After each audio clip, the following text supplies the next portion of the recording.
The cabinet was reshuffled to take the country forward with fresh hope, a statement by the President. Tilak Marapanna, who resigned over the avant-garde scandal, reappointed as a cabinet minister. Ravi Karunanayaka and Mangala Samaraveera switch portfolios. Leftists say cabinet reshuffle will not fulfill the hopes of the people. GMOA's token strike continues. Hello there, very good evening and welcome to your Primetime News Bulletin. I'm Shane Silva. And I'm Arundhati Mudannaik. Let's look at the stories in detail now. 9 cabinet ministers and 1 state minister were sworn into their new positions today before President Maithripala Sirisena. While some of the new portfolios could be considered inexplicable, pundits say given Sri Lanka's at times illogical amalgamation of ministries, these new portfolios were to be expected. All cabinets, deputy and state ministers of the government were convened to the presidential secretariat at 8:30 this morning by the president. Prime Minister Ranil Wickremesinghe was also present for the meeting.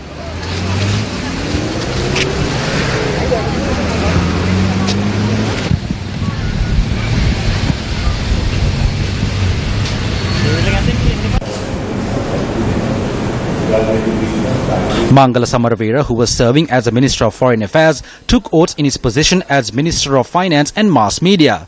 Thereby, Ravi Karunanayaka, who was serving as the Finance Minister, was sworn in as the Minister of Foreign Affairs. Minister of Parliamentary Reforms and Mass Media, Gayantha Karunatilaka, was sworn in as the Minister of Lands and Parliamentary Reforms. The Ministry of Lands was previously overlooked by Minister John Amaratunga. John Amaratunga will continue to serve as the Subject Minister of Tourism and Christian Religious Affairs.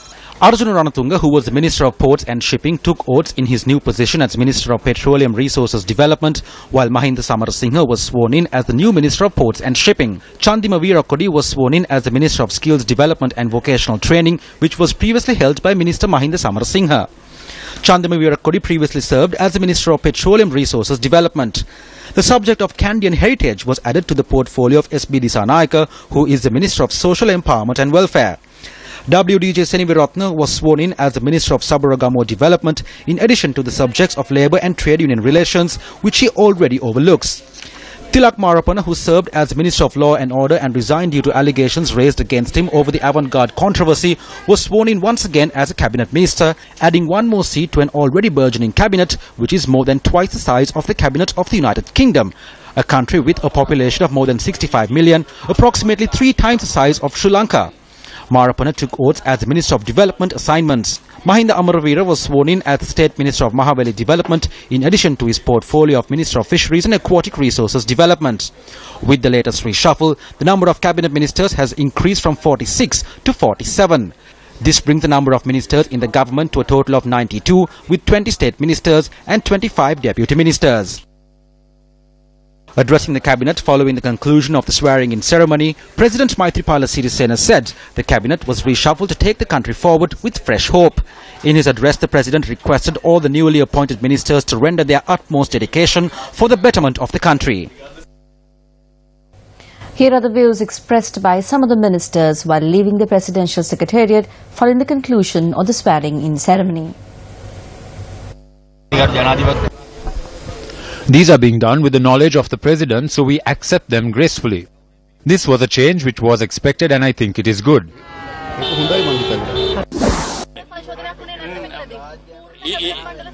No, it was just the ministers. The deputy ministers and state ministers will be reshuffled on another day. The President said this. There is no decision as such yet.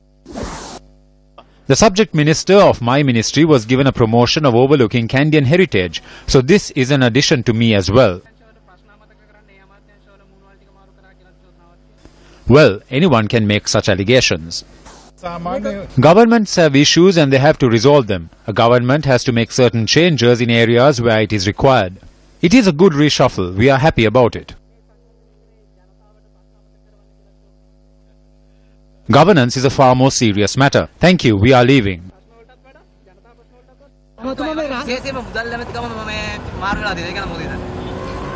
This was a collective decision taken by the President and the Prime Minister after much discussion and considering the pros and cons. The objective here is to strengthen the country's development process with a new face. The old people are still in their same positions while a few of the new ones have been reshuffled. I am with the trees and animals. I am being sustainable. We now cross over to Newsfirst Shahan Jurangpati, who is joined by political scientist Dr. Dayan Jathalaka for a perspective on today's events. Well, thank you very much, Arundhati. Well, as you did mention, we are joined by Dr. Dayan Jathalaka, who is a very well-renowned political scientist in Sri Lanka. Dr. Jathalaka, first things first, what is your reaction to Minister Ravi Karunanayake and Minister Mangala Samaravira switching portfolios? Tweedledee and Tweedledum. Ideologically, they are indistinguishable. Ravi will not change course. He won't deviate from Mangala's course of endorsing the Geneva 2015 and 2017 resolutions, and that's a very expensive course or option for any government. Ravi, I don't think he's going to change that, and Mangala has a background of being a radical privatizer.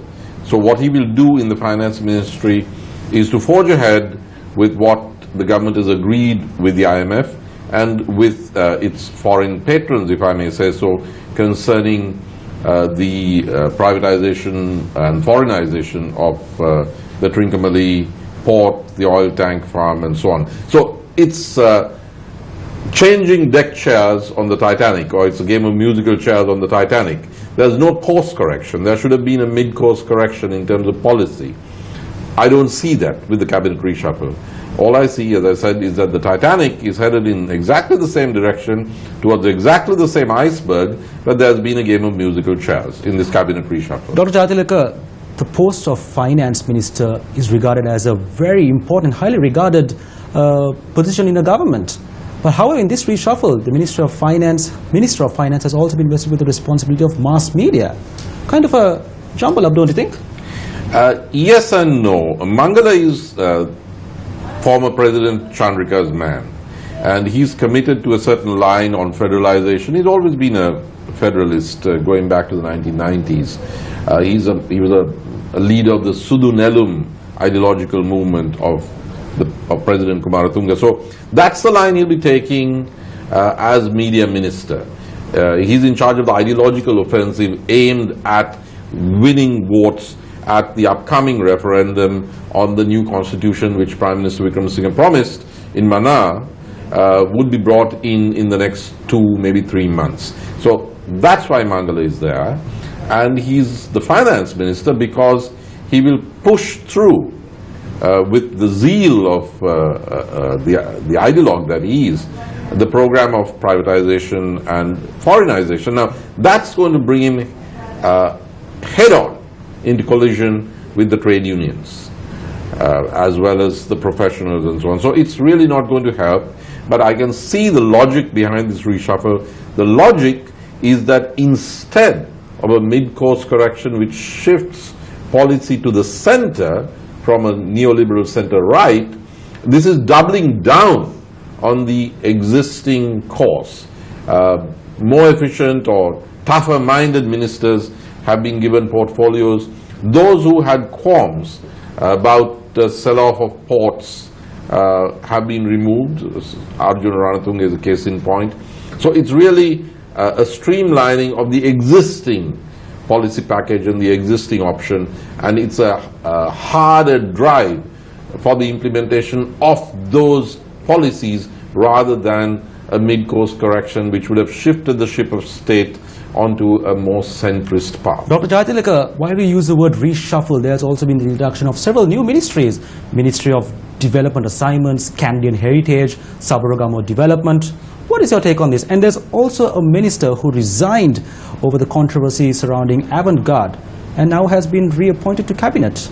Well, it's really a question of the power balance within the UNP. It's spheres of influence. It's the SLFP and the UNP, and the balances within the SLFP sphere and the UNP sphere. The big loser in this whole game is the Sri Lanka Freedom Party that has stayed with President Sirisena. And President Sirisena himself has not really been able to autonomize himself and assert himself vis-a-vis his partners, Prime Minister Ranil Wickremesinghe and former President Chandrika Bandanayake Kumaratunga. It looks like the big winners are the Ranil Chandrika alliance and the external patrons of the government, including the IMF, but also certain foreign powers. Sri Lanka is considered quite a small island nation in terms of population. However, the cabinet minister of cabinets is quite massive. If you draw a comparison with the United Kingdom, France, Singapore and Indonesia, the UK has a population of over 65 million with 21 cabinet ministers, while France with a population of 64 million has 22 cabinet ministers. Singapore with 5 million of a population has 22 cabinet ministers again, and Indonesia with a staggering 263 million have just 34, and Sri Lanka with 20 million people in the country have 47. What's your take on that? Well, the only two things that are growing in this country are the mountains of garbage and the political class. You have a hypertrophy of the political class. It's top-heavy. There are far too many politicians, far too many in cabinet. This is a parasitic political class that's weighing down on the taxpayer. Well, thank you very much, Dr. Jathalika, for joining us this evening on the news. Well, there you have it, Dr. Dayan Jathalika, political scientist. It's back in the newsroom. Following the cabinet reshuffle, several ministers transferred to new portfolios bid farewell to their staff and their ministries. Current Minister of Foreign Affairs Ravi Karunanayake left his former office at the Ministry of Finance.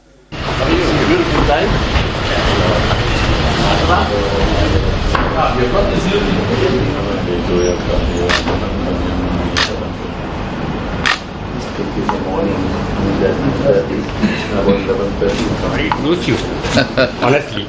What the best Komisuti හැමදෙනාටම අගය කරනවා ඉතාමත් සුපිරි අමාත්‍යාංශයට සහයෝගය ඇති කරන්න උගුණ සහයෝගය දුන්නා.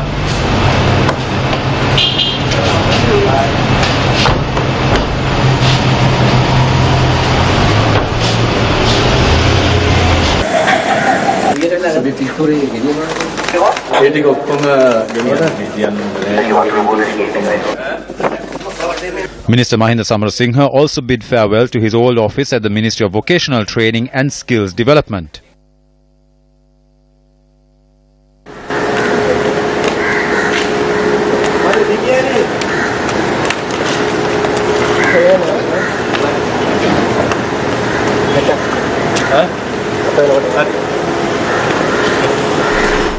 Politicians from all sides of the House had varying views on this, the first cabinet reshuffle of this government. One of the key motives of this cabinet reshuffle is to retain the SLFP group in the government. The second motive is to satisfy the dissatisfied. You know that Tilak Marapana had to resign from his ministry because he was exposed in Parliament as a guardian of the Avant-Garde Corporation. He was unhappy. The John Seniviratnas and the SB Disanayakas were whimpering in the recent past. In order to appease them, John Seniviratna was given Sabaragamuwa development while SB Disanayaka was given Kandyan heritage. Since Mahinda Amaravira couldn't be left empty-handed, he was given a state ministry as well. This is not a cabinet reshuffle intended to fulfill commitments made to the people. The government is coming up with various types of chewing gum in order to suppress the people's problems. At one time it was Kirulapana or Gaul. More recently it was Gatambe or Gaul phase. Some people were expecting that the problems of the farmers and the fishermen would be resolved through this cabinet reshuffle and that there would be no problem at all. All that has happened is that the pieces have been moved around on the checkerboard. Now the ministers will start blaming their predecessors, and that will start tomorrow. For the first time in Sri Lanka's history, the constitution was amended to mention 30 cabinet ministers and 40 state and deputy ministers. You know that the highways minister Kiriyalla faced numerous allegations over the number of advices and expressway projects, but he is still there. Minister Siyambala Pitya, who was charged over the controversial coal deal, is still there. Harrison, who acted to sell paddy stocks at the Paddy Marketing Board so an intermediary could make profits, giving no benefits to the farmer or the consumer, is also still there. It was a cabinet reshuffle to solve their internal problems. The most serious allegation against this government is the central bank bond scam. Who oversaw it? Who worked to protect the scammers? Who acted to suppress the bond scam? It was Prime Minister Ranil Wickremesinghe. It is like hitting a cat that has stolen food from the kitchen with a piece of dry fish. That is what has happened with the foreign ministry. Ravi can now go wherever he wants. It may be because they can get the support of Western nations for their economic policies. It is simply a transfer within their party. There is no economic plan in the country. Who should be held responsible for this? The Prime Minister. We do not think the government can move forward by changing people without changing policies.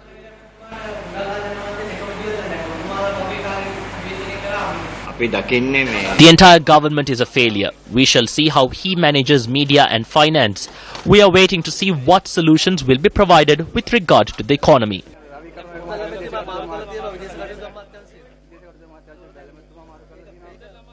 Maybe he couldn't handle finance. That is why he has been given foreign affairs now. This cabinet reshuffle is another inconvenience for the people. This is because the chairs and the officers will change, so it is another burden on the people. The central bank was under Ranil Wickremesinghe and Ravi Karunanayake, who claimed that he was the best expert on finance. Ranil Wickremesinghe is an international mind with no equal. That was what they said. The ordinary citizens of this country struggle to access basic public services. The working classes struggles to make ends meet. In the meantime, politicians were seen entering the presidential secretariat today in a procession worthy of a luxury motor show.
For your attention. Yet another token strike launched by the Government Medical Officers Association, citing several demands, is currently ongoing. Several health sector trade unions did not support the GMOA strike action. Ajit P. Tilakaratne, the president of the Joint Council of Trade Unions for Professions Supplementary to Medicine, noted that none of their member unions participated in the strike. Director of the National Hospital, Dr. Anil Jasinghe, said steps have been taken to mitigate the inconvenience caused to patients as a result of the strike. The strike was not carried out at maternity hospitals, the Lady Ridgeway Children's Hospital, Triforces hospitals and kidney disease units. Patients seeking treatment at the OPD and clinical services at the National Hospital in Colombo was severely inconvenienced. However, the emergency treatment unit and the in-house patient wards at the hospital functioned as normal. I have come from far away. My hands and feet are shaking. It is wrong to sacrifice us in this way. None of these officers think about us. This is totally unjust. How many more problems are there? Are the doctors' problems the only problems? Patients seeking clinical services at the Colombo South Teaching Hospital also faced a long wait. These are poor people who have travelled by bus at 3 a.m. in the morning. Tell those dogs to come here. Government money is our money. This is a very unjust action. They won't strike last month too. They're striking 3 to 4 days a month. We should shoot ourselves. There is no way for us to get medication. Patients seeking clinical services at the Colombo North Teaching Hospital were turned away. We do not have the money to go to private hospitals. It is truly sad that such an injustice is being caused to the people. Our correspondents say that similar scenes were witnessed at the Karapite Teaching Hospital. I am going to go back. I cannot sit here any longer. I am vomiting into these bags. I don't have the energy to walk. Patients at the Kandy General Hospital also vented their anger over the strike. I paid 12,000 rupees for a vehicle to transport him here. Now there is nothing to be done and the patient is suffering. They are asking us to go to Mahiyanganaya. Patients admitted to the emergency unit are being treated as usual. The wards, operation theatres and intensive care units are also functioning as usual. The Court of Appeal decided today to hear the case pertaining to contempt of court charges against GMOA President Dr. Anuruddha Padania on the 2nd of August. A petition was filed at the Court of Appeal by Professor Sarath Vijayasuriya and Gamini Viyangoda, noting that Dr. Anuruddha Padania had criticised the court's determination on the South Asia Institute of Technology and Medicine, or SITEM. The petition was considered before a two-member bench comprising of the acting president of the Court of Appeal, Justice Rohini Valgama, and Justice S. Thurai Raja. The charge sheet was read out to Dr. Padania, who appeared in court today following the notice issued on him. Dr. Padania entered a plea of not guilty.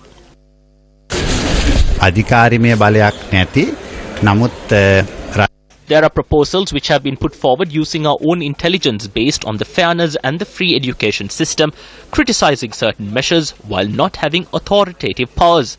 In the recent past, we have seen civil society organizations and civil activists who are cat paws or who carry out their work for money or other benefits. In other countries, when they go on strike, they shut down the hospitals. We have not done this. We are continuing with all emergency services.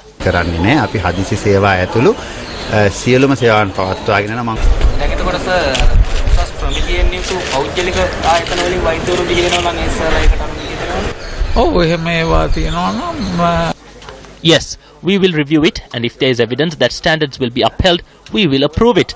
The Medical Council does not have the right to oppose it simply because it is private.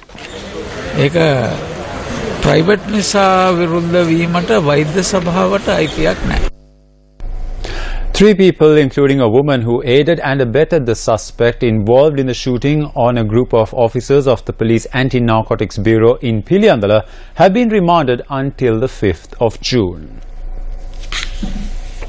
Two suspects, a 44-year-old woman and a 22-year-old male, were arrested by the Mirihana Special Crimes Investigation Unit in the Ahangama area yesterday. The suspects are charged of aiding and abetting the suspect, concealing evidence, providing false information and harbouring a fugitive. The final rites of the girl who succumbed to her injuries in the shooting which took place on the 9th of this month were conducted in Piliyandala this afternoon. Her brother continues to receive treatment at the intensive care unit of the Colombo South Teaching Hospital. Inspector of Police Neomal Rangajiva of the Police Anti-Narcotics Bureau, who sustained serious injuries in the shooting, is receiving treatment at the police hospital, while the other police officer who was also injured in the shooting is being treated at the National Hospital in Colombo. The final rites of the youth from Hatton who died in the building collapse in Vellavatta were performed today. Brahmani Roshan, the youngest of a family of 2 children, died last Thursday when a building in Vellavatta collapsed. The youth began serving at the site about a month ago. His final rites were performed at the Greatley estate in Pathana, Hatton. Labour Commissioner Additional Magistrate Anusha Muthukumarna inspected the site of the building collapse this afternoon. Rohit Pereira, who allegedly gave 503 counterfeit 5,000 rupee denomination notes to Dulanjali Jakodi, the daughter of former President R. Premadasa, was ordered to pay compensation of 2 million rupees today. The case was taken up before Colombo High Court Judge Kihan Kulatunga today. The defendant who pleaded guilty was also sentenced to a 5-year prison term, suspended for 2 years. Furthermore, court ordered Rolit Pereira to pay a fine of 500,000 rupees. The respondent was charged with providing the counterfeit notes to the aggrieved party on the 25th of March 2014 at Park Road, Colombo, and possessing equipment to counterfeit currency notes at his residence in Atul Kote. Indictments filed by the Attorney General against former Minister MP Mahinda Nandaluth were submitted to the Colombo High Court today. MP Mahinda Nandaluth has been charged with criminal breach of trust over the misuse of a sum of 3.9 million rupees belonging to the Ceylon Workers Congress trade union. The MP was ordered to put forward 2 sureties of 2 million rupees each. The case is to be taken up again on the 27th of June. The case pertaining to a plot of land on Mihindu Mawatha in Dehiwala, allegedly owned by Daisy Forrest, a grand aunt of Yoshitha Rajapaksa, was taken up at the Mount Lavinia Magistrates Court today.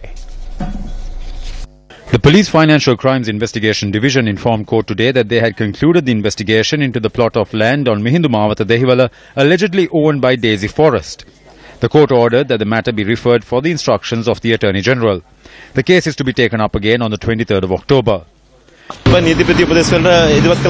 The court said the instructions of the Attorney General would be sought. I think the investigation is ongoing.